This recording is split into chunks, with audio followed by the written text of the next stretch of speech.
Today, we're diving into Trump's tariffs. Like, are they a legal house of cards?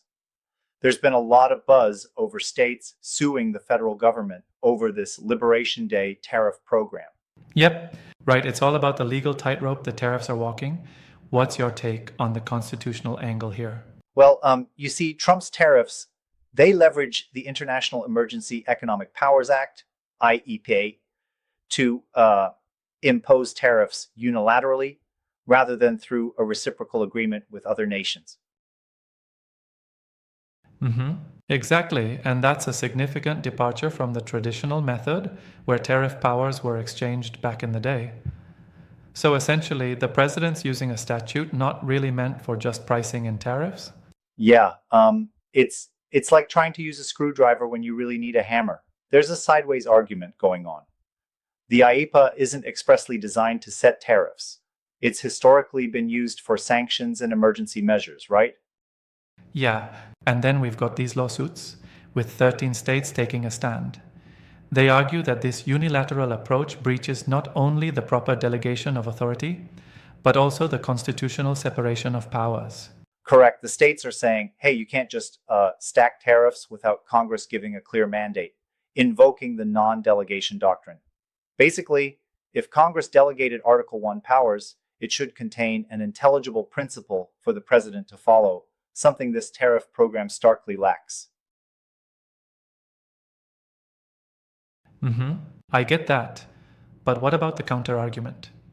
Some say that since the law was passed, the president is within his rights, especially with the exclusive review of the US Court of International Trade supposedly favoring his stance. That is a point, and it's definitely a complicated legal dance. The administration's trying to push the idea that emergencies are, by nature, political questions, which courts have historically shied away from reviewing. Right.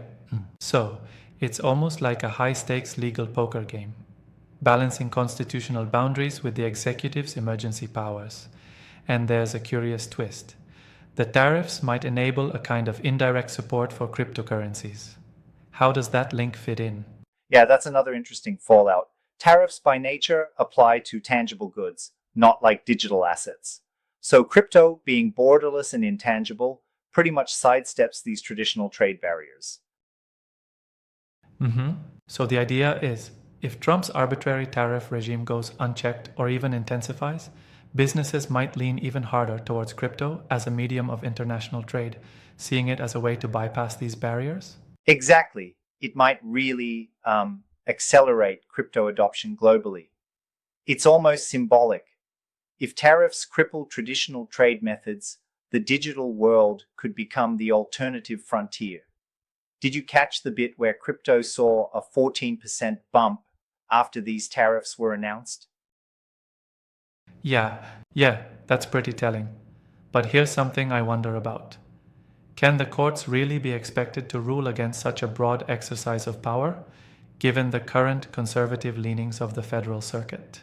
That's a solid question. While a prominent conservative lawyer noted that the tariffs could be found illegal under IPA due to overreach, the strategic removal of cases into courts like the CIT, known to be more favorable, does muddy the waters.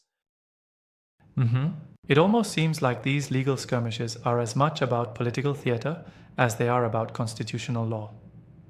And then there's the chilling statistic about Trump's win rate in the Supreme Court, 35% versus the average of 65.2%.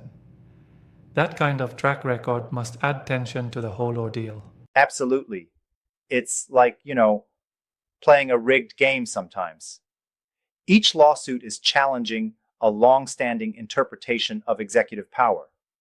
But the judiciary's historically deferential stance when it comes to political questions means that even with a weak track record, Trump could still leverage procedural advantages, like jurisdiction shifts. And while we're on pros and cons, I have to point out that some legal experts think the non-delegation doctrine could have been a game changer if it hadn't been softened by precedent since the 1930s. Isn't that a bit of a missed opportunity? True, it is. If courts really enforced a strict view of non-delegation today, it would force Congress to be far more specific about giving power. But historically, that intelligible principle test has shielded presidents from the full constitutional reckoning. Right, and that adds even more layers to this debate. So summing it up, we have a controversial tariff program, a potential redefinition of executive power, and unexpected crypto market implications, all swirling into one legal and economic storm. Yep, it's an intricate knot of law, economics, and politics. Whether the tariffs will ultimately collapse like a house of cards remains uncertain, but the ensuing legal battles are going to shape future executive actions and trade policies quite a bit. Absolutely. It truly makes one wonder if this could become a case study for both constitutional law and crypto market evolution. Imagine a national emergency tariff becoming a tipping point for digital trade. Exactly, it's like navigating two radically different systems.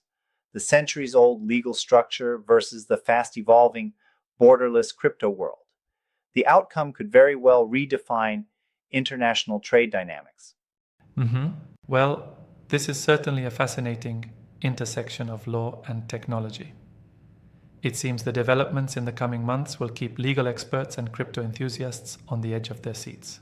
Yep, and regardless of which way the court leans, the ripple effects on the economy, and even small toy stores, if you can believe it, will be significant. It's like a high-stakes game where every move counts, and even minor shifts could have outsized impacts. Right, indeed. Thanks for breaking that down. I guess we'll just have to wait and see whether the tariffs stand or fall, and who wins in that tug of war between executive power and constitutional limits. Absolutely, and in the meantime, we're sitting here with plenty to discuss as these legal and economic narratives continue to evolve. The dialogue between tradition and technological progress is only getting more intense. Yeah, well, let's keep our ears tuned in for the next twist in this legal tale, both in the courts and in the digital currency markets. For sure. Cheers to keeping an eye on these dynamic developments. Until next time, let's hope clearer verdicts and market signals come our way.